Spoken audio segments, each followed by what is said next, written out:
ഒട്ടുമിക്ക ആളുകൾക്കും gas കയറാറുണ്ട്.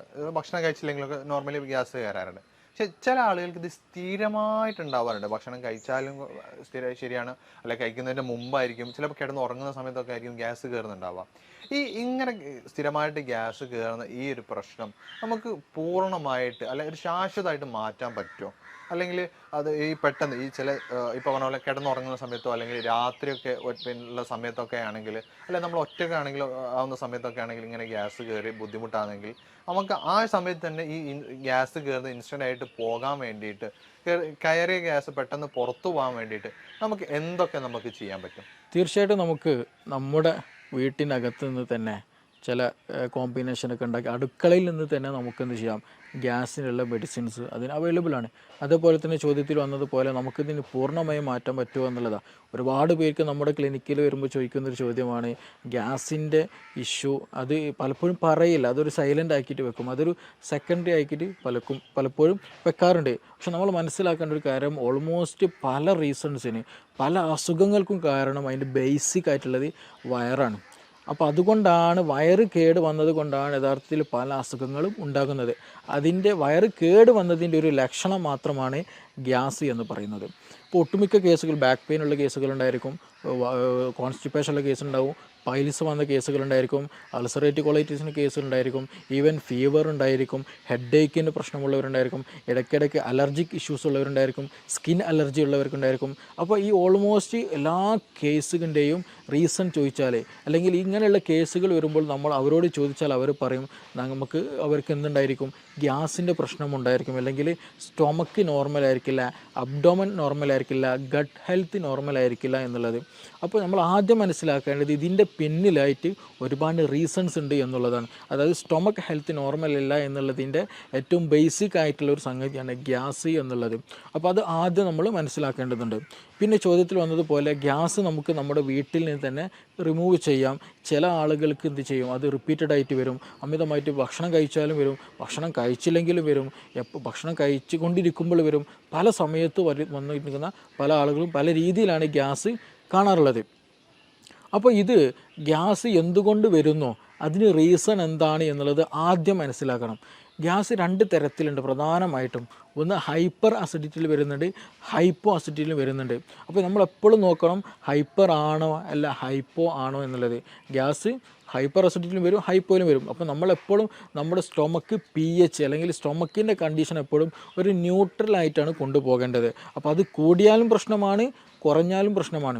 Hyper അസിഡിറ്റിൻ്റെ case എടുത്ത് നോക്കാം. നമ്മൾ അമിതമായിട്ട് അങ്ങനെയുള്ള കേസുകളിൽ അമിതമായിട്ട് ക്ഷീണം തോന്നും, അമിതമായിട്ട് ചിലപ്പോൾ വയറുവേദന വരും, ഛർദ്ദിക്കാൻ വരും, ആൾ പറ്റ സ്കിന്നായിട്ടായിരിക്കും, ഭയങ്കര സ്കെൽറ്റലായിരിക്കും, കൂടുതൽ തടിയൊന്നും വെക്കൂല, ഇടയ്ക്കിടയ്ക്ക് ചിലപ്പോൾ ഭക്ഷണം കഴിച്ചാൽ പെട്ടെന്ന് വയറ്റിന്ന് പോകാൻ തോന്നും. അങ്ങനെയുള്ള പല അസ്വസ്ഥതകളും ഹൈപ്പർ അസിഡിറ്റിയിൽ കണ്ടുവരാറുണ്ട്. ഈ കേസുകളിൽ ഈ ഹൈപ്പർ അസിഡിറ്റി വരാനും ഒരുപാട് കാരണങ്ങളുണ്ട്. നമ്മൾ സ്പൈസി ആയിട്ടുള്ള ഫുഡുകൾ അമിതമായി കഴിക്കുക, കൂടുതൽ അസിഡിറ്റി കൂടിയ ഫുഡുകൾ, ഉപ്പിലിട്ടതൊക്കെ എന്ത് ചെയ്യുക, അമിതമായിട്ട് കഴിക്കുക, കൂടുതൽ ഉപ്പടങ്ങിയിട്ടുള്ള ഭക്ഷണം കഴിക്കുക, പിന്നെ അതുപോലെ തന്നെ ടെൻഷൻ കൂടുതലായി ഉണ്ടാകുക, പിന്നെ അതുപോലെ എച്ച് പൈലോറിക്കിന് ഇൻഫെക്ഷൻ വരിക. അപ്പോൾ ഈ പറഞ്ഞ സാധനങ്ങളൊക്കെ ഏതെങ്കിലും ഒന്നുണ്ടെന്നുണ്ടെങ്കിൽ അത് നമ്മുടെ സ്റ്റൊമക്കിലുള്ള എപ്പിത്തീലിയൽ ലെയറിന് എന്ത് ചെയ്യും, ട്രിഗർ ചെയ്തുകൊണ്ടിരിക്കും. അവിടെയുള്ള HCl പ്രൊഡക്ഷൻ അത് എന്ത് ചെയ്യും, കൂട്ടാൻ കാരണമാകും. അപ്പോൾ HClൻ്റെ പ്രൊഡക്ഷൻ കൂടുക, ഗ്യാസ്ട്രിക് സെക്രീഷൻ കൂടിക്കഴിഞ്ഞാൽ സ്വാഭാവികമായിട്ടും അവിടെ ഗ്രാജ്വലി എന്ത് ചെയ്യും, അവിടെ ഇൻഫ്ലമേഷൻ വരും, അവിടെ ഇൻഫെക്ഷൻ വരും. അതിൻ്റെ കൂടെ തന്നെ അവിടെ ഗ്യാസ് പ്രൊഡക്ഷൻ കാരണം ഗ്യാസ് സൈറ്റ് ഇങ്ങനെ തികട്ടിയിട്ട് വരും. ചിലപ്പോൾ ഛർദി, വോമിറ്റിങ് വരും, ഛർദ്ദിക്കാൻ തോന്നും, ചിലപ്പോൾ നോസിയൻ്റെ അങ്ങനെ ഒരു ഫീലിംഗ് ഉണ്ടായിരിക്കും, തല ചുറ്റുന്നത് പോലെ തോന്നും, തലയിൽ എന്തോ ഹെവിനെസ് പോലെ, തലക്ക് കനമുള്ളത് പോലെയൊക്കെ തോന്നും. ഗ്രാജ്വലി ഇങ്ങനെയുള്ള ആളുകൾക്കാണ് എന്ത് പറയുക, തലയിൽ എന്തോ വെച്ചിട്ടുണ്ട് അല്ലെങ്കിൽ മൈഗ്രെയിൻ പോലെയുള്ള ഒരു ഫീലിംഗ് വരെ ഇത് കാരണമുണ്ടാകും. അപ്പോൾ അതുകൊണ്ട് തന്നെ ചില ആളുകൾക്ക് ഭക്ഷണം, ഈ കേസുകളിൽ ഈ ഹൈപ്പർ അസിഡിറ്റിൻ്റെ കേസുകളിലാണ് കൂടുതൽ ആളുകൾ മൈഗ്രെയിൻ പോലും ഉണ്ടാകുന്നത്. അപ്പോൾ അതിൻ്റെയൊക്കെ ബേസിക് റീസണും അല്ലെങ്കിൽ നമുക്ക് കാണാൻ കഴിയുന്നതാണ് ഈ പറയുന്ന ഗ്യാസാണ്. അപ്പോൾ എപ്പോഴും ഗ്യാസ് ഉള്ളവർ ശ്രദ്ധിക്കണം. അത് മേ ബി ഈവൻ ക്യാൻസർ വരെ നീളാൻ ചാൻസ് ഉണ്ട്. അതേപോലെ തന്നെ ഈ പറഞ്ഞ പോലെ മൈഗ്രെയിനിലേക്ക് വരാൻ നീളാനുള്ള ചാൻസ് ഉണ്ട്. അപ്പോൾ അതുകൊണ്ട് തന്നെ ഈ മൈഗ്രെയിൻ കേസുകൾ എടുത്ത് നോക്കിയാൽ അവർ പറയുന്ന റീസൺ എന്താണെന്ന് വെച്ചിട്ടുണ്ടെങ്കിൽ സമയത്തിന് ഭക്ഷണം കഴിച്ചില്ല എന്നുണ്ടെങ്കിൽ തലവേദന വരും എന്നുള്ളതാണ്. അപ്പോൾ സമയത്തിന് ഭക്ഷണം കഴിച്ചില്ല എന്നുണ്ടെങ്കിൽ എന്താണ് സംഭവിക്കുന്നത്? ഹൈപ്പർ അസിഡിറ്റി വരും. ഈ ഹൈപ്പർ അസിഡിറ്റി വന്നാൽ എന്ത് ചെയ്യും? തലവേദനയിലേക്ക് നയിക്കും എന്നുള്ളതാണ്. അപ്പോൾ അത് ഗ്രാജ്വലി എന്ത് ചെയ്യും? തലവേദനയിലേക്ക് നയിക്കും ഹൈപ്പർ അസിഡിറ്റി കാരണം എന്നുള്ളതാണ്. പിന്നെ മറ്റേതേപോലെ തന്നെ റീസണാണ് ടെൻഷൻ വരിക എന്നുള്ളത്. എന്തെങ്കിലും ടെൻഷനായിട്ട് എന്തെങ്കിലും ഫ്യൂച്ചറിൽ അല്ലെങ്കിൽ പാസ്റ്റ് ടെൻഷൻ എന്നുള്ള വിഷയം പറയുമ്പോൾ നമ്മൾ എപ്പോഴും ചിന്തിക്കേണ്ട ഒരു കാര്യമാണ്. ഈ വ്യക്തി എന്തായിരിക്കും? ഒന്നുകിൽ ഫ്യൂച്ചറിൽ എന്തെങ്കിലും ഡ്രീം കണ്ടിട്ടായിരിക്കും നീങ്ങുക, അല്ലെങ്കിൽ പാസ്റ്റിൽ എന്തെങ്കിലും ഇഷ്യൂ ഓർത്തിട്ട് ഞാൻ അങ്ങനെ ചെയ്തുകൊണ്ടല്ലോ ഇങ്ങനെ ആയത്, അന്ന് അങ്ങനെ ചെയ്യുകയാണെങ്കിൽ ഇന്ന് ഇങ്ങനെ ആവില്ലായിരുന്നല്ലോ, അങ്ങനെയൊക്കെ ചിന്തിച്ചുകൊണ്ടിരിക്കും. ഫ്യൂച്ചറിലാണെങ്കിലോ എനിക്ക് 2 കൊല്ലം കഴിഞ്ഞിട്ട് ഇത് എക്സാം പാസ്സാവണം, അല്ലെങ്കിൽ വീട് വെക്കണം, മകളെ കെട്ടിക്കാനുണ്ട്, കടം കൊടുക്കാനുണ്ട്. ഇപ്പോഴൊന്നല്ലേ 2 വർഷം 5 വർഷം 10 വർഷം ശേഷമായിരിക്കും. പക്ഷെ ആ ഒരു ചിന്തയിലായിരിക്കും എല്ലാ വർക്കുകളും. ഈവൻ ഉറങ്ങാൻ പോകുമ്പോഴും ഉണർന്നെണീക്കുമ്പോഴും ആ മൈൻഡ് സെറ്റിലായിരിക്കും. അപ്പോൾ അത് ഗ്രാജ്വലി എന്ത് ചെയ്യും? ടെൻഷനായി മാറി പിന്നീട് എന്ത് ചെയ്യും? നമ്മുടെ വയറ്റിലുള്ള ഗ്യാസ്ട്രിക് സെക്രീഷൻ വല്ലാണ്ട് കൂട്ടിക്കളയും. ഞാൻ നേരത്തെ പറഞ്ഞതുപോലെ തന്നെ എന്ത് ചെയ്യും? നമ്മുടെ HCl പ്രൊഡക്ഷന് കൂട്ടിക്കളയും. അപ്പോൾ കൂടുതലായിട്ട് സ്റ്റൊമക്ക് സെക്രീഷൻസ് കൂടിക്കഴിഞ്ഞാൽ HCl പ്രൊഡക്ഷൻ കൂടിക്കഴിഞ്ഞാൽ എന്ത് ചെയ്യും? ഇൻഫെക്ഷൻ വരും, ഇൻഫെക്ഷൻ വരും, മറ്റു പല അസ്വസ്ഥതകളുണ്ടാവും. നേരത്തെ പറഞ്ഞതുപോലെ അതും എന്ത് ചെയ്യും? ടെൻഷൻ കൂടുന്നതും മൈഗ്രെയിനിലേക്ക് നയിക്കും എന്നുള്ളതാണ്. അതേപോലെ തന്നെയാണ് ഉറക്കം കുറഞ്ഞു കഴിഞ്ഞാലും ഇതുപോലെ നമ്മുടെ ഗ്യാസ്ട്രിക്കിൻ്റെ സെക്രീഷൻസ് കൂടും, നമ്മുടെ ബോഡി വളരെ തിന്നാക്കും, ഡൈജഷനെ അത് ബാധിക്കുന്നുണ്ട്. അപ്പോൾ ഉറക്കം കുറഞ്ഞു കഴിഞ്ഞാലും നേരത്തെ പറഞ്ഞതേപോലെ തന്നെ എന്താണ് ഈ മൈഗ്രെയിൻ്റെ ഇഷ്യൂ കാണാറുണ്ട്. അപ്പോൾ ഇതിൻ്റെയൊക്കെ ഈ ഗ്യാസ്ട്രിക് സെക്രീഷൻ കൂടുന്ന കണ്ടീഷനാണ് ഈ പറഞ്ഞിട്ടുള്ള ഫുഡ്, സ്പൈസി ആയിട്ടുള്ള ഫുഡ്, കൂടുതൽ അസിഡിറ്റി കൂടിയിട്ടുള്ള ഉപ്പിലിട്ടത് കഴിക്കുന്നത്, അതേപോലെ ടെൻഷൻ വരുന്നത്, അതേപോലെ H. പൈലോറിക്കിൻ്റെ ഇൻഫെക്ഷൻ വരുന്ന കണ്ടീഷനുകളൊക്കെ അതിൽ വരുന്ന കാറ്റഗറിയാണ് ഹൈപ്പർ അസിഡിറ്റി എന്നുള്ള കാറ്റഗറി. അപ്പോൾ ഇങ്ങനെയുള്ള കേസുകൾ നമുക്ക് നോർമലി ആയിട്ടുണ്ടെങ്കിൽ നമുക്ക് എന്ത് ചെയ്യാന്ന് വെച്ചാൽ ഒന്ന് സിമ്പിളായിട്ട് ചെയ്യാൻ പറ്റാവുന്ന ഒന്നാണ് ഈ ലെമൺ ടീ കുടിക്കുക എന്നുള്ളത്. നല്ല ഇഷ്യൂസ് ഉണ്ടെങ്കിൽ, ഇപ്പോൾ നിങ്ങൾക്ക് മൈഗ്രെയിൻ്റെ ഇഷ്യൂ ഉണ്ട്, ഗ്യാസ്ട്രിക്കിന് ഭയങ്കര അസ്വസ്ഥത, ഛർദ്ദിക്കാൻ തോന്നുന്നു, അല്ലെങ്കിൽ ഒരു അസ്വസ്ഥത ഫീൽ ചെയ്യുന്നുണ്ടല്ലോ, ആ ഒരു സമയത്ത് തന്നെ ഒരു ഗ്ലാസ്സിൽ ഒരു എന്താ ചെയ്യുക, ചെറിയ രൂപത്തിൽ ഒരു നാരങ്ങ കംപ്ലീറ്റ് നീരെടുത്തിട്ട് തന്നെ ഒരു ലെമൺ ടീ ഉണ്ടാക്കി കുടിച്ചാൽ വളരെ നല്ല റിസൾട്ടാണ്. ആ വോമിറ്റിംഗ് ടെൻഡൻസി, അതുപോലെ തലക്കൊരു കറക്കം, ഒരു തല ചുറ്റുന്നത് പോലെ ഫീൽ ചെയ്യുക, അതൊക്കെ ഒരു വിത്തിൻ മിനിറ്റ്സിനുള്ളിൽ തന്നെ നമുക്ക് ക്യൂറായിട്ട് നമുക്ക് കൊണ്ടുപോകാം. പക്ഷെ അത് ആ സമയത്ത് കറക്റ്റ് ടൈമിൽ തന്നെ ചെയ്യണം. ഈവൻ നല്ല ഇഷ്യൂവിലേക്ക് എത്തിക്കഴിഞ്ഞ് കഴിഞ്ഞാൽ അത്ര റിസൾട്ട് ഉണ്ടാകണമെന്നില്ല. അപ്പോൾ ആ ഒരു സമയത്ത് തന്നെ, അസ്വസ്ഥത തുടങ്ങുന്ന സമയത്ത് തന്നെ ചെയ്യുക. അതേപോലെ സമയത്തിന് ഫുഡ് കഴിക്കുക, ഹൈപ്പർ അസിഡിറ്റി വരാതെ നമ്മൾ പരമാവധി ശ്രദ്ധിക്കുക എന്നുള്ളതാണ്. പിന്നെ ഇത് ഹൈപ്പർ അസിഡിറ്റിയുടെ കേസിലാണ്. മറ്റൊരു കേസുണ്ട്, രണ്ടാമത് ഹൈപ്പോ അസിഡിറ്റി എന്നുള്ളതാണ്. ഈ ഹൈപ്പോ അസിഡിറ്റിയുടെ കേസിൽ സിമ്പിളായിട്ട് പറഞ്ഞാൽ ഇങ്ങനെ തിരിച്ചറിയാമെന്ന് ചോദിച്ചാൽ, ചില ആളുകൾ ഭക്ഷണം കഴിച്ചു കഴിഞ്ഞാൽ ഒരു ഖനം പോലെ ഉണ്ടാകും, വയറെന്തോ ഫില്ല് കഴിഞ്ഞ പോലെ. രാവിലെ ഭക്ഷണം കഴിച്ചതായിരിക്കും, വൈകുന്നേരമായിട്ട് പോലും വിശപ്പില്ല, അല്ലെങ്കിൽ ദാഹമില്ല, അങ്ങനെ ഒരു ഫീലിങ്ങേ പോലും തോന്നുന്നില്ല എന്നുള്ളതാണ്. അതേപോലെ തന്നെ ഇവർക്ക് ഉണ്ടാകും വയറ്റിന് ശരിയായ രീതിയിൽ ശോധന ഉണ്ടാകില്ല. അപ്പോൾ ഇങ്ങനെയുള്ള കേസുകൾ എന്താണെന്ന് വെച്ചാൽ ഒരുപാട് സമയം എന്ത് ചെയ്യും? നമ്മൾ കഴിക്കുന്ന ഭക്ഷണങ്ങൾ ഇങ്ങനെ കെട്ടിക്കിടക്കും, വയറ് ശരിക്കും ദഹിക്കാണ്ട്. കാരണം എന്താണ്? ദഹിക്കണമെന്നുണ്ടെങ്കിൽ ഗ്യാസ്ട്രിക് സെക്രീഷന് ഒരു നോർമൽ ലെവലെങ്കിലും വേണം. അപ്പോൾ ആ നോർമൽ ലെവൽ പോലും ഇല്ലാണ്ട് കുറഞ്ഞ അളവിലാണ്, വേണ്ടതൊന്നും ഇല്ല ദഹിക്കാൻ. അപ്പോൾ അങ്ങനെ വരുമ്പോൾ എന്ത് ചെയ്യും? വയറ്റിൽ ഈ നമ്മൾ കഴിച്ച ഭക്ഷണ പദാർത്ഥങ്ങൾ അവിടെ നിന്നിട്ട് അവിടെ എന്ത് ചെയ്യും? ബാക്ടീരിയൻ്റെ ഗ്രോത്ത് നടക്കും, അങ്ങനെ ബാഡ് സ്മെല്ലുള്ള കീഴ്വാഴ് പ്രൊഡ്യൂസ് ചെയ്യും. പിന്നെ ഇതുപോലെ ശോധന ശരിക്കും ലഭിക്കില്ല, ചിലപ്പോൾ വയറുവേദന ഉണ്ടാകും, വയറ് വീർത്ത പോലൊരു ഫീലിംഗ് ഉണ്ടാകും, വിശപ്പുണ്ടാകില്ല. ഇങ്ങനെയുള്ളവർക്ക് എന്ത് ചെയ്യും? ഓക്കാനം പോലെയുള്ള അസ്വസ്ഥതകൾ ഉണ്ടാകാറുണ്ട്. അപ്പോൾ ഇങ്ങനെയുള്ള കേസുകൾ എന്താ വെച്ചാൽ ദഹനക്കുറവാണ്, അല്ലേ? ഹൈപ്പോ അസിഡിറ്റിയുടെ കേസുകളാണ്. അപ്പോൾ നമ്മൾ അതിന് ദഹനത്തെ പ്രൊമോട്ട് ചെയ്യണം. അവിടെ ദഹനം നടന്നാൽ കൂടുതലായിട്ട് HCl, ഗ്യാസ്ട്രിൻ പോലെയുള്ള പ്രൊഡക്ഷൻസ് കൂടിക്കഴിഞ്ഞാൽ ദഹനം സുഗമമായി നടക്കും, ഈ പ്രശ്നങ്ങളൊന്നും ഉണ്ടാകില്ല. അപ്പോൾ ആ ഒരു സമയത്ത് നമ്മൾക്ക് ഏറ്റവും ബെസ്റ്റ് നമ്മുടെ അടുക്കളയിലുള്ള സ്പൈസസ് ഉപയോഗിക്കുക എന്നുള്ളതാണ്. അത് കരുതി നല്ല ചുവന്ന മുളകിൻ്റെ പൊടി ഉപയോഗിക്കുക എന്നുള്ളതല്ല. നമുക്ക് മല്ലി വളരെ നല്ല മെഡിസിൻസാണ്. മല്ലി തിളപ്പിച്ച വെള്ളം കുടിക്കുക എന്ന് പറഞ്ഞാൽ നമ്മുടെ ഉള്ളിലുള്ള ഫീവർ, പനി ഉണ്ടെന്നുണ്ടെങ്കിൽ ചില ആളുകൾക്ക് മേലും കൈക്ക് കോച്ച് പിടിക്കുന്ന ഒരു ഇതുണ്ടായിരിക്കും, അതിന് നല്ലതാണ്. അതേപോലെ ഗ്യാസിന് വളരെ നല്ല റിസൾട്ടാണ് ഈ നമ്മൾ എന്ത് ചെയ്യുക, ഡെയിലി കുടിക്കുന്ന വെള്ളത്തിൽ എന്ത് ചെയ്യാന്ന് വെച്ചാൽ ഒരു കലത്തിൽ ഒരു പാത്രത്തിൽ രാവിലെ എണീക്കുന്ന സമയത്ത് തന്നെ കുറച്ച് നമ്മൾ ജീരകവെള്ളം ഉണ്ടാക്കുന്ന അതേപോലെ തന്നെ എന്ത് ചെയ്യുക, കുറച്ച് മല്ലി ഇട്ടിട്ട് നന്നായിട്ട് തിളപ്പിച്ച് ആ തിളപ്പിച്ചാറിയ വെള്ളം എന്ത് ചെയ്യുക, ദാഹിക്കുന്ന സമയത്തും ഭക്ഷണം കഴിക്കുന്ന സമയത്തൊക്കെ എന്താ ചെയ്യുക, ആ വെള്ളം ഇങ്ങനെ കുടിച്ചുകൊണ്ടിരിക്കുക. അത് ഗ്യാസ് നന്നാവാനും നന്നായിട്ട് പുറന്തള്ളാനും ദഹനം നന്നാകാനും ശോധനം കിട്ടാനൊക്കെ വളരെ വളരെ നല്ല ബെസ്റ്റ് റിസൾട്ട് ഉള്ളതാണ് ഈ മല്ലി, കൊത്തമ്പാലി അല്ലെങ്കിൽ ക്യുമിൻ എന്നുള്ള ആ സംഗതി. അപ്പോൾ അതെന്ത് ചെയ്യുക, വളരെയധികം നല്ല ബെനിഫിഷ്യലാണ്. പിന്നെ അതേപോലെ തന്നെ നമുക്ക് ചെയ്യാൻ പറ്റുന്നതാണ്, വീട്ടിൽ നിന്ന് ചെയ്യാൻ പറ്റാവുന്ന കാര്യമാണ് വെളുത്തുള്ളി കഴിക്കുക എന്നുള്ളത്. വെളുത്തുള്ളി ചുട്ട് കഴിക്കുന്നത്, പച്ചക്ക് കഴിക്കുന്ന പ്രശ്നമില്ല, അങ്ങനെയും ചില കഴിക്കാം. പക്ഷേ ഇതേ വെളുത്തുള്ളി എന്ത് ചെയ്യാണ്, ഹൈപ്പർ അസിഡിറ്റി ഉള്ളവർ ഉപയോഗിച്ചാൽ അവർക്ക് അസ്വസ്ഥത കൂടും, അവർക്ക് പല അസ്വസ്ഥതകളും ബുദ്ധിമുട്ടുകളും അവർക്ക് എന്ത് ചെയ്യും, ഫീൽ ചെയ്യാനുള്ള സാധ്യത വളരെ വളരെ കൂടുതലാണ്. അപ്പോൾ ഹൈപ്പോ അസിഡിറ്റിൻ്റെ കേസിലാണെങ്കിൽ മാത്രമാണ് ഈ വെളുത്തുള്ളി കൂടുതൽ എഫക്റ്റീവായിട്ട് ഫീൽ ചെയ്യുകയുള്ളൂ, ദഹനം കൂടുതൽ പ്രൊമോട്ട് ചെയ്യുകയുള്ളൂ. പിന്നെ നമുക്കിതിൽ കൂടെ ഇഞ്ചി വളരെ നല്ലതാണ്. അപ്പോൾ ഇഞ്ചി, ഗ്രാമ്പു, പട്ട പോലെയുള്ള സ്പൈസസുകളൊക്കെ നമ്മുടെ ഭക്ഷണത്തിൽ ഉൾപ്പെടുത്തുക. അത് വെച്ചുള്ള കഷായങ്ങൾ അത് അതേപോലെ തന്നെ എന്ത് ചെയ്യുക, ഭക്ഷണത്തിൽ ഉൾപ്പെടുത്തി കഴിക്കുന്നതൊക്കെ ദഹനം കൂട്ടാൻ വളരെ ഹെൽപ്ഫുള്ളാണ്. അപ്പോൾ അങ്ങനെയുള്ള സംവിധാനങ്ങൾ, അങ്ങനെയുള്ള മരുന്നുകളൊക്കെ എന്ത് ചെയ്യാന്ന് വെച്ചാൽ നമ്മുടെ ഭക്ഷണത്തിൽ മിങ്കിൾ ചെയ്തിട്ട് അത് ഭക്ഷണത്തിൻ്റെ കൂടെ ഒഴിവാക്കാനുള്ളതല്ല, അത് ഭക്ഷണത്തിൻ്റെ ഒരു പാർട്ടാക്കി തന്നെ നമ്മൾ ഉപയോഗിക്കുകയാണെന്നുണ്ടെങ്കിൽ നമ്മൾ കഴിക്കുന്ന ഭക്ഷണം എന്ത് ചെയ്യും, ദഹിക്കാൻ കൂടുതൽ സുഗമമാക്കാൻ കഴിയും. ഇതിന് സ്ഥിരമായിട്ട് മരുന്നുണ്ടോ, ഇതെങ്ങനെ സ്ഥിരമായിട്ട് വരാതിരിക്കാൻ ശ്രദ്ധിക്കുക എന്നുള്ളത് ഒരു ചോദ്യം ചോദിക്കേണ്ടായി. അപ്പോൾ നമ്മൾ ഈ കേസിൽ ശ്രദ്ധിക്കേണ്ടത് ഞാൻ നേരത്തെ പറഞ്ഞതുപോലെ ഇത് നമ്മൾ ദഹനവുമായി ബന്ധപ്പെട്ടതാണ്. അപ്പോൾ ഇതൊരു ലൈഫ് സ്റ്റൈൽ ഡിസീസാണ്. നമ്മൾ തോന്നിയ സമയത്ത് ഉറങ്ങുക, തോന്നിയ അതുപോലെ ജീവിക്കുക, തോന്നിയത് തിന്നുക എന്നുള്ള ഒരു കൺസെപ്റ്റ് നമുക്കിവിടെ ഒരിക്കലും പോസിബിൾ അല്ല ഈ ഹൈപ്പോ അസിഡിറ്റി ഉള്ളവർ. അപ്പോൾ നമ്മൾ ഭക്ഷണം സമയത്തിന് കഴിക്കുക, ആവശ്യത്തിന് കഴിക്കുക, ആവശ്യമുള്ള അളവിൽ കഴിക്കുക, ക്വാളിറ്റി ഉള്ളത് ക്വാണ്ടിറ്റി കുറച്ച് കൊണ്ട് എന്ത് ചെയ്യുക, കൂടുതൽ നല്ല രീതിയിൽ കഴിക്കുക എന്നുള്ളതാണ്. കഴിക്കുന്നത് നല്ല ക്വാളിറ്റി ഉള്ളതാകണം. ഒരുപാട് ചോറ് കഴിക്കുക എന്നുള്ളൊരു ടെൻഡൻസി ഒരിക്കലും പാടില്ല, അത് നമുക്ക് കൂടുതൽ ബുദ്ധിമുട്ടുകൾ ഉണ്ടാക്കുക എന്നുള്ളൂ. അപ്പോൾ ചെറിയ രൂപത്തിൽ അത്യാവശ്യം നല്ല രീതിയിലുള്ള സാധനങ്ങൾ മാത്രം കഴിക്കുക, സമയത്തിന് കഴിക്കുക, അമിതമാകാതിരിക്കുക. അതേപോലെ തന്നെ ഭക്ഷണം കഴിച്ച പാടെ ഉറങ്ങുന്ന ശൈലിയുണ്ട്. അപ്പോഴാണ് അപ്പോൾ എസ്പെഷ്യലി ഈ നൈറ്റ് ലൈഫ് ഇന്ന് കൂടിയൊരു കണ്ടീഷനാണ്. രാത്രി പുറത്ത് പോകലും അവിടെ നിന്ന് ഭക്ഷണം കഴിക്കലും, ഒരുപാട് ഭക്ഷണം കഴിച്ച് വരും, എന്നിട്ട് എന്ത് ചെയ്യും, നേരെ ബെഡ്ഷീറ്റിലേക്ക് കിടക്കും.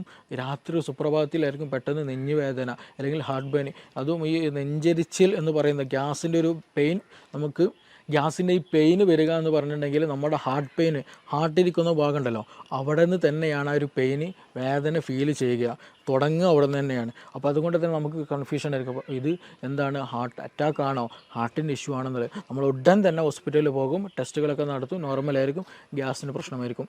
ഇങ്ങനെ കൂടുതലായിട്ട് ഇന്ന് രാത്രികളിൽ ഹോസ്പിറ്റലുകൾ വരവ് കൂടുതലാണ്. എന്താണ് ഇതിന് റീസൺ എന്ന് ചോദിച്ചാൽ നൈറ്റ് ലൈഫാണ്. കൂടുതലായിട്ട് രാത്രിയിൽ അമിത ഭക്ഷണം കഴിക്കും, ഭക്ഷണം കഴിച്ചിട്ട് അതേപോലെ വന്നിട്ട് ബെഡിൽ കിടക്കും എന്നുള്ളതാണ്. ഇവർക്ക് ഛർദ്ദിക്കാൻ വരും, പുളിച്ചത് കെട്ടൽ വരും, പിന്നെ അങ്ങനെയുള്ള പല അസ്വസ്ഥതകളും ഇവർക്കുണ്ടായിരിക്കും. അപ്പോൾ അത് വരാനുള്ള റീസൺ എന്താണെന്ന് വെച്ചാൽ നമ്മളെ ഭക്ഷണം ഫില്ലായി കഴിഞ്ഞിട്ട് എന്ത് ചെയ്യും, ബെഡിൽ വന്ന് കിടക്കുന്ന സമയത്ത് ഈ ഗ്യാസ്ട്രിക്കിലുള്ള കണ്ടൻറ്റുകൾ എന്ത് ചെയ്യും, വീണ്ടും റിഗർജിറ്റേഷൻ വരും. നമ്മുടെ ഈസോഫാഗസ്, അതായത് അന്നനാളത്തിലേക്ക് തന്നെ എന്ത് ചെയ്യും, മുകളിലേക്ക് തന്നെ വീണ്ടും റിട്ടേൺ അടിക്കാൻ തുടങ്ങും. അങ്ങനെ റിട്ടേൺ അടിക്കുമ്പോഴാണ് നമുക്കൊരു പുളിരസം തോന്നുക, ഛർദ്ദിക്കാൻ തോന്നുക, അങ്ങനെയുള്ള പല അസ്വസ്ഥതകളും തോന്നുക. അപ്പോൾ അങ്ങനെ അസ്വസ്ഥതകളുള്ളവർ, അങ്ങനെ അസ്വസ്ഥത ഉള്ളവർക്കാണ് കൂടുതലായിട്ട് ഈ പറഞ്ഞതുപോലെ രാത്രി ഫുഡ് അമിതമായിട്ട് കഴിച്ചിട്ട് എന്ത് ചെയ്യും, വന്ന് കിടക്കുന്നവർക്കാണ് ഈ പറഞ്ഞുള്ള രാത്രിയിലുള്ള അസ്വസ്ഥതകൾ കൂടുതലായിട്ട് കാണുന്നത്. ഇനി മറ്റൊരു ചോദ്യം ചോദിച്ചതുപോലെ തന്നെ ഇതിന് ലൈഫ് സ്റ്റൈലൊക്കെ നോർമലാണ്, വേറെ പ്രശ്നങ്ങളൊന്നുമില്ല, കറക്റ്റ് ഭക്ഷണം കഴിക്കുന്നുണ്ട്, പക്ഷേ എന്നിട്ട് പോലും എന്ത് ഗ്യാസിന് അസ്വസ്ഥതകളുണ്ട്, ഛർദ്ദിക്കാൻ വരുന്നുണ്ട്, ചില സമയത്ത് അൾസറിൻ്റെ ഇഷ്യൂസ്, ഇടയ്ക്കിടയ്ക്ക് വായിലും മുറിവൊക്കെ വരുന്നുണ്ട്. തീർച്ചയായിട്ടും അതൊരു ഇൻഫെക്റ്റീവ് കണ്ടീഷനാണ്. എച്ച് പൈലോറിക്കിൻ്റെ പ്രസൻസ് കാരണമായിട്ട്, എച്ച് പൈലോറി ഓൾമോസ്റ്റ് എല്ലാ ആളുകളിലും കണ്ടുവരുന്ന ഒരു ബാക്ടീരിയയാണ് ബാക്ടീരിയം പൈലോറി എന്ന് പറയുന്നത്. എച്ച് പൈലോറിക് എന്നുള്ള ഈ ബാക്ടീരിയ എന്താണ്, ആക്റ്റീവായിട്ടുണ്ടായിരിക്കും, ഈ സ്റ്റൊമക്കിൽ ആക്റ്റീവായിട്ടുണ്ടായിരിക്കും. സ്റ്റൊമക്കിൻ്റെ ഒരു പ്രത്യേകതയുണ്ട്, നമ്മുടെ ഒരു എപ്പിത്തിലെ ലെയറുണ്ട്, നമ്മൾ ടൈറ്റ് ജംഗ്ഷൻ വെച്ചിട്ടുണ്ടെങ്കിൽ ഒരു സെല്ല് അടുത്ത സെല്ലും കൂടി ഭയങ്കര ടൈറ്റഡാണ്, അതിൻ്റെ ഇടയിൽ ഗ്യാപ്പില്ല. അങ്ങനെ ടൈറ്റായിട്ട് ഇങ്ങനെ നിരയായിട്ട് വെച്ച ഒരു ലെയറാണ് എപ്പിത്തിലെ ലെയർ. അതിന് നേരെ മുകളിലാണ് മ്യൂക്കസ് എന്നുള്ള ഒരു വഴുവഴുത്ത ഒരു കൊഴുപ്പുണ്ടായിരിക്കും. അതിൻ്റെ മുകളിലാണ് എന്ത് ഈ ആസിഡിൻ്റെ പ്രസൻസ് ഉണ്ടാവുക. അപ്പോൾ ഈ ആസിഡ് ഈ പറഞ്ഞ മ്യൂക്കസ്, അതിന് താഴെ എപ്പിത്തീലിയൽ ലെയർ. എപ്പിത്തീലിയൽ ലെയർ എന്ന് പറയുന്നത് നമ്മുടെ ബോഡിയോട് അത്രയും ചേർന്നിരിക്കുന്നതാണ്. അപ്പോൾ ആസിഡ് നമ്മുടെ ബോഡിയിലേക്ക് തട്ടരുത്, അല്ലെങ്കിൽ നമ്മുടെ ശരീരത്തിലെ സെല്ലിലേക്ക് തട്ടരുത്. അപ്പോൾ അതിന് പ്രൊട്ടക്ഷനാണ് യഥാർത്ഥത്തിൽ അതിന് ഇൻ ബിറ്റ്വീൻ ആയിട്ടുള്ള ഈ മ്യൂക്കസ് മെമ്പർ അല്ലെങ്കിൽ മ്യൂക്കസിൻ്റെ പ്രസൻസ് എന്ന് പറയുന്നത്. അത് നോർമലായിട്ട് നമുക്ക് വേണ്ടതാണ്. അപ്പോൾ ചില കണ്ടീഷനുകളിൽ ഈ എച്ച് പൈലോറിക്കിൻ്റെ പ്രസൻസ് കൂടുതലായിട്ടുണ്ടായിരിക്കും, എച്ച് പൈലോറിക് ആക്റ്റീവ് ആയിട്ടുണ്ടായിരിക്കും. അങ്ങനെ വരുമ്പോൾ നമ്മുടെ ശരീരം ഈ ഒരു എച്ച് പൈലോറിക്കിന് വേറെ പ്രത്യേകത കൂടെയുണ്ട്. അവർക്ക് യൂറിയസ് എന്നുള്ള ഒരു എൻസൈം അവരുടെ ശരീരത്തിലുണ്ട്, അല്ലെങ്കിൽ ആ ഒരു ബാക്ടീരിയയിലുണ്ട്. അപ്പോൾ അങ്ങനെയുള്ള കണ്ടീഷനുകളിൽ ഈ ഫുഡ് പാർട്ടിക്കിൾ വരുമ്പോൾ എന്ത് ചെയ്യുമെന്ന് വെച്ചിട്ടുണ്ടെങ്കിൽ ഇവർ ഈ യൂറിയസ് എന്ത് ചെയ്യും, യൂറിയനെ എന്ത് ചെയ്യും, കൺവേർട്ടഡ് ആക്കിയിട്ട് അമോണിയാക്കി മാറ്റും. NH3 അമോണിയാക്കി മാറ്റും. ഈ എച്ച് പൈലോറിക് ബാക്ടീരിയ എന്ത് ചെയ്യും, അവരുടെ എൻസൈം ഉപയോഗിച്ചിട്ട് ഭക്ഷണത്തിൽ വരുന്ന യൂറിയയെ എന്ത് ചെയ്യും, മാറ്റും, അമോണിയായിട്ട് മാറ്റും. ഈ അമോണിയ എന്താണ്, ഒരു ആൽക്കലി കണ്ടൻ്റാണ്. അമോണിയ ആൽക്കലി കണ്ടൻ്റാണ്. അപ്പോൾ ചുരുക്കി പറഞ്ഞാൽ എച്ച് പൈലോറിക്കയുടെ എന്ന ബാക്ടീരിയയുടെ സാന്നിധ്യത്തിൽ എന്ത് ചെയ്യും, കൂടുതലായിട്ട് ബാക്ടീരിയ ഉണ്ടാകുമ്പോൾ അതെല്ലാം വരുന്ന യൂറിയൊക്കെ എന്ത് കൺവേർട്ടഡ് ആക്കി മാറ്റും, അമോണിയ ആയിട്ട് കൺവേർട്ടഡ് ആക്കി മാറ്റും. അപ്പോൾ ചുരുക്കി പറഞ്ഞാൽ ഈ എച്ച് പൈലോറിക് കാരണമായിട്ട് അവിടെ ഒരു ആൽക്കലി മീഡിയം എന്ത് ചെയ്യും, ഉണ്ടാകാനുള്ള സാധ്യത, അല്ലെങ്കിൽ ആൽക്കലി മീഡിയം ഉണ്ടായിക്കൊണ്ടേയിരിക്കും. അപ്പോൾ നമ്മളെ വയറ്റിൽ തന്നെ എന്തുണ്ട്, ആസിഡും ഉണ്ട്. അപ്പോൾ ഈ ആൽക്കലിയും ആസിഡും മിക്സ് ആയി കഴിഞ്ഞാൽ സ്വാഭാവികമായിട്ടും ന്യൂട്രലൈസേഷൻ നടക്കും. അപ്പോൾ അമിതമായിട്ടുള്ള എച്ച് പൈലോറിക് ആക്ഷൻ വന്നു കഴിഞ്ഞാൽ, ഈ അമിതമായിട്ട് അമോണിയയുടെ സാന്നിധ്യം വന്നു കഴിഞ്ഞാൽ നമ്മുടെ ശരീരത്തിൽ നമുക്ക് ദഹനത്തിന് വേണ്ടിയിട്ടുള്ള നമ്മുടെ ഈ ആസിഡിന് എന്ത് ചെയ്യും, അത് ലെയർ കുറയും. അത് പിന്നെ മെല്ലെ മെല്ലെ എന്ത് ചെയ്യുമെന്ന് വെച്ചിട്ടുണ്ടെങ്കിൽ ഈ പറഞ്ഞ എച്ച് പൈലോറിക് ഗ്രാജ്വലി നമ്മുടെ മ്യൂക്കസും കടന്നിട്ട് മെല്ലെ നമ്മുടെ ഈ എപ്പിത്തീലിയൽ ലെയറിലേക്ക് വന്ന് അറ്റാച്ച് ചെയ്യും. അവിടെ പിന്നെ എന്ത് ചെയ്യും, ഇൻഫ്ലമേഷൻസ് വരും. ആ ഇൻഫ്ലമേഷൻസ് ഗ്രാജ്വലി ഈ പറഞ്ഞ പോലെ അൾസറിലേക്ക് മറ്റു പല പ്രശ്നങ്ങളിലേക്ക് വരും. അപ്പോൾ ചുരുക്കി പറഞ്ഞാൽ ഈ ഒരു സമയത്ത് തന്നെ മീൻസ് ഞാൻ നേരത്തെ പറയുകയുണ്ടായി, ഇതെന്ത് ചെയ്യും, ഈ ആൽക്കലി മീഡിയം ഈ എച്ച് പൈലോറിക് ഉണ്ടാക്കുമ്പോൾ സ്വാഭാവികമായിട്ടും എന്ത് ചെയ്യും, നമ്മുടെ ശരീരം കൂടുതലായിട്ട് ആസിഡ് പ്രൊഡക്ഷൻ നടക്കും. ഹൈപ്പർ അസിഡിറ്റി ആ സമയത്ത് ഉണ്ടാകാനുള്ള സാധ്യതയുണ്ട്. അപ്പോൾ ഓൾമോസ്റ്റ് പല കേസുകളിലും ഹൈപ്പർ അസിഡിറ്റി ഉണ്ടാകാനുള്ള റീസൺ എന്താണെന്ന് വെച്ചിട്ടുണ്ടെങ്കിൽ ഈ പറഞ്ഞിട്ടുള്ള എച്ച് പൈലോറിക്കിൻ്റെ കേസില്ല. അപ്പോൾ നമ്മൾ PPI പ്രോട്ടോമം ഇൻഹിബിറ്റേഴ്സോ പാൻഡോഫ് പോലെയുള്ള മെഡിസിൻസ് കഴിച്ചാൽ ഒരു സാന്ദർഭികമായിട്ട് ആ ഒരു സമയത്ത് റിലീഫ് കിട്ടുമെന്നല്ലാണ്ട് ഗ്രാജ്വലായിട്ട് ഒരു പെർമനൻ്റ് ആയിട്ട് റിലീഫ് നമുക്ക് കിട്ടിക്കൊള്ളുന്നുണ്ടാകില്ല. അതിന് ബേസിക്കലി റീസൺ എന്താണെന്ന് വെച്ചാൽ ഈ പറയുന്ന എച്ച് പൈലോറിക്കിൻ്റെ പ്രസൻസ് ആണ്. അപ്പോൾ ആ ഒരു സമയത്ത് നമ്മൾ പ്രോപ്പറായിട്ട് എച്ച് പൈലോറിക്കിന് ട്രീറ്റ്മെൻറ്റ്, അതിനെ ഇറാഡിക്കേറ്റ് ചെയ്യാനുള്ള ട്രീറ്റ്മെൻറ്റ് നടത്തുക എന്നുള്ളതാണ്. ഈ ഒരു കേസുകളിൽ തന്നെയാണ് നമുക്ക് ശരിയായ ദഹനം നടക്കില്ല. അതേപോലെ നമ്മുടെ ഗഡ് ഹെൽത്തിനത് ബാധിക്കും. ഗഡ് ഹെൽത്തിലേക്ക് പോകുമ്പോൾ, കാരണം നമ്മുടെ ഗ്യാസ്ട്രിക് മീഡിയം വളരെ വളരെ ഇമ്പോർട്ടൻ്റ് ഡൈജഷന്. അപ്പോൾ അവിടെ ഇംപ്രോപ്പർ ആയിരുന്നെങ്കിൽ സ്വാഭാവികമായിട്ടും അതിൻ്റെ കണ്ടിന്യൂഷൻ ആയിട്ടുള്ള സ്മോൾ ഇൻറ്റെസ്റ്റൈനും ലാർജ് ഇൻറ്റെസ്റ്റൈനിലൊക്കെ എന്ത് ചെയ്യും, ബാക്ടീരിയൽ മീഡിയയിൽ ചേഞ്ചസ് വരും. അങ്ങനെ ചേഞ്ചസ് വന്നാൽ ഗട്ട് ലീക്ക് പോലെയുള്ള പ്രശ്നങ്ങളുണ്ടാകും. ഗട്ട് ലീക്ക് എന്ന് പറഞ്ഞാൽ നമ്മുടെ ഗട്ട് വാള്, അതായത് ഞാൻ നേരത്തെ പറഞ്ഞതുപോലെ ഈ സ്റ്റൊമക്കിനുള്ള ലൈനിങ് പോലെ അതേപോലെ ഒരു ലൈനിങ് എന്തിനുണ്ട്, നമ്മുടെ കുടലിനുണ്ട്. അപ്പോൾ ആ ഒരു നോർമലി ആയിട്ടുള്ള അതിൻ്റെ ഒരു മീഡിയം നഷ്ടപ്പെടുമ്പോൾ സ്വാഭാവികമായിട്ടും ഗട്ടിലുള്ള ഒരുപാട് സൈറ്റോടോക്സിൻസ് ഉണ്ട്, നമ്മുടെ കോശങ്ങളെ നശിപ്പിക്കാൻ കഴിയുന്ന, ഇൻഫെക്ഷൻ ഉണ്ടാക്കാൻ കഴിയുന്ന, നമ്മുടെ ഹെൽത്തിനെ നെഗറ്റീവായിട്ട് എഫക്റ്റ് ഉണ്ടാക്കുന്ന പല സാധനങ്ങളും പല വസ്തുക്കളും പല ബൈ പ്രൊഡക്റ്റുകൾ എന്തുണ്ട് നമ്മുടെ ഈ ഒരു ഭക്ഷണം അല്ലെങ്കിൽ ഈ ഒരു ഭക്ഷണത്തിനുണ്ടായിരിക്കും. അപ്പോൾ അതെന്ത് ചെയ്യും, നമ്മൾ ഡയറക്റ്റായിട്ട് നമ്മുടെ ശരീരത്തിൽ കിടക്കും. അത് പിന്നീട് ഓട്ടോ ഇമ്മ്യൂൺ ഡിസീസുകളായിട്ട് പലപ്പോഴും ഉണ്ടാകാറുണ്ട്. അപ്പോൾ ചുരുക്കി പറഞ്ഞാൽ നമ്മുടെ ഗട്ട് ഹെൽത്തും നമ്മുടെ സ്റ്റൊമക്കിൻ്റെ ഹെൽത്തും വളരെ വളരെ ഇമ്പോർട്ടൻ്റ് ആണ്. അപ്പോൾ എച്ച് പൈലോറിക്കിൻ്റെ പ്രസൻസ് ഉണ്ടായിക്കൊമ്പോഴാണ് പലപ്പോഴായിട്ട് ഈ നിരന്തരമായിട്ടുള്ള ഗ്യാസിൻ്റെ ഇഷ്യൂസ് ഉണ്ടാവുക, മാറാത്ത ഗ്യാസിൻ്റെ പ്രശ്നങ്ങൾ ഉണ്ടാവുക. അതിന് നമ്മൾ പ്രോപ്പറായിട്ടുള്ള ട്രീറ്റ്മെൻറ്റ് എടുക്കുക എന്നുള്ളതാണ് ഏറ്റവും ബെസ്റ്റായിട്ട് നമ്മൾ ചെയ്യേണ്ടത്. എച്ച് പൈലോറിക്കിന് വേണ്ടിയുള്ള ട്രീറ്റ്മെൻറ്റ് എടുക്കുക, ഗ്യാസിന് വേണ്ടിയിട്ടുള്ളതല്ല. ഗ്യാസ് എന്നുള്ളത് അതൊരു സിംറ്റം മാത്രമാണ്. അത് അങ്ങനെ ഒരു ഇൻഫെക്ഷൻ അവിടെയുണ്ട് എന്ന് അറിയിക്കാനൊരു സിംറ്റം മാത്രമാണ്. അപ്പോൾ അതിനു വേണ്ടി നമ്മൾ ചെയ്യേണ്ടത് ഗ്യാസിന് ട്രീറ്റ്മെൻറ്റ് ചെയ്യുക എന്നുള്ളതല്ല. എച്ച് പൈലോറിക്കിൻ്റെ പ്രസൻസ് ഉണ്ടോ എന്നുള്ളതിനുള്ള ഒരുപാട് മെത്തേഡുകളുണ്ട്. ബേരിയം വീൽ എക്സ്റേകൾ ചെയ്യാവുന്നതാണ്. പിന്നെ അതേപോലെ തന്നെ യൂറിയ ബ്രീത്ത് ടെസ്റ്റുകളുണ്ട്.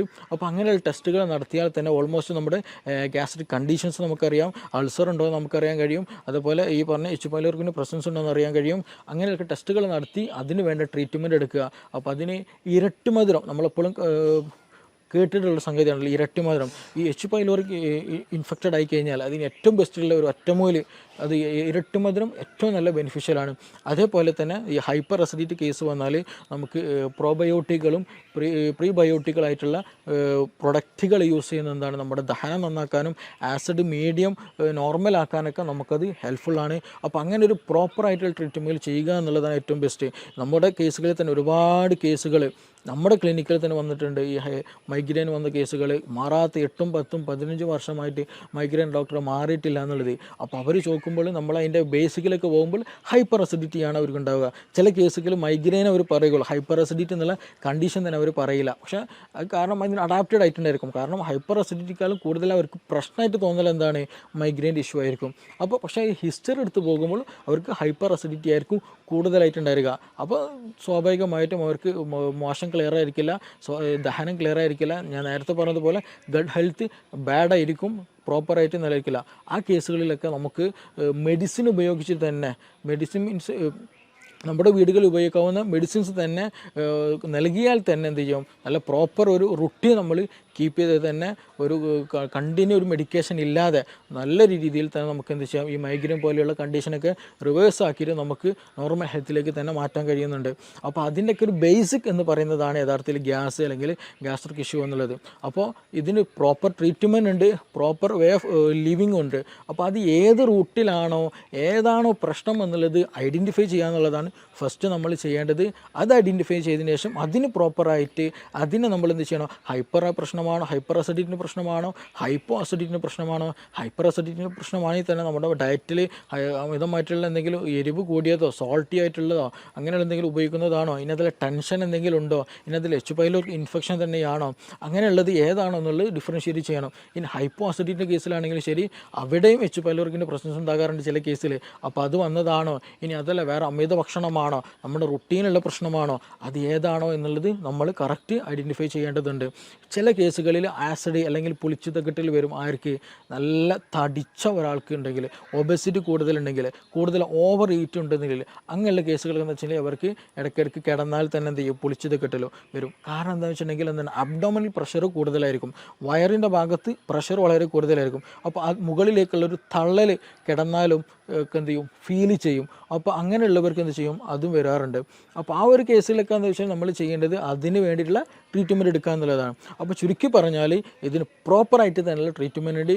ഗ്യാസ് എന്നുള്ളത് ബേസിക് ആയിട്ടുള്ള ഒരു റീസണാണ്. ആ റീസണിൻ്റെ പിന്നിൽ നമുക്ക് ഒരുപാട് അസുഖങ്ങൾ ഉണ്ടായിരിക്കും. ആ അസുഖങ്ങളായിരിക്കും പലപ്പോഴും നമ്മൾ ഫോക്കസ് ചെയ്യുക. ഞാൻ നേരത്തെ പറഞ്ഞതുപോലെ ഒന്നെങ്കിൽ നമുക്ക് മൈഗ്രെയിൻ ആയിരിക്കും ഉണ്ടാവുക, അല്ലെങ്കിൽ സോറിയാസിസ് പോലെ സ്കിൻ ഡിസീസ് ആയിരിക്കും ഉണ്ടാവുക, അല്ലെങ്കിൽ അതിൻ്റെ ബാക്കിൽ എന്തെങ്കിലും ടെൻഷൻ്റെ എന്തെങ്കിലും ഇഷ്യൂസ് ഉണ്ടായിരിക്കും, ആങ്സൈറ്റി പോലെയുള്ള തലകറക്കം പോലെയുള്ള പ്രശ്നങ്ങൾ ഉണ്ടായിരിക്കും. ഇനി അതെല്ലാം മറ്റു സ്കിൻ ഡിസീസുകൾ പലപ്പോഴും അർട്ടിക്കേരി പോലെയുള്ള പ്രശ്നങ്ങൾ ഉണ്ടാകാറുണ്ട്, എക്സിമ പോലെയുള്ള പ്രശ്നങ്ങൾ ഉണ്ടാകാറുണ്ട്. അപ്പോൾ ഇതിൻ്റെയൊക്കെ ബേസിക് ആയിട്ട് വരുമ്പോൾ നമ്മുടെ ഗട്ട് ഹെൽത്താണ് ഇതിന് റീസൺ ആയിട്ട് വരിക. അപ്പോൾ അതിൻ്റെ ഒരു കാരണം അല്ലെങ്കിൽ ഗട്ട് ഹെൽത്ത് പ്രോപ്പർ അല്ല എന്ന് കാണിക്കാനുള്ള ഒരു സിമ്പൽ മാത്രമാണ് യഥാർത്ഥത്തിൽ ഗ്യാസ് എന്ന് പറയുന്നത്.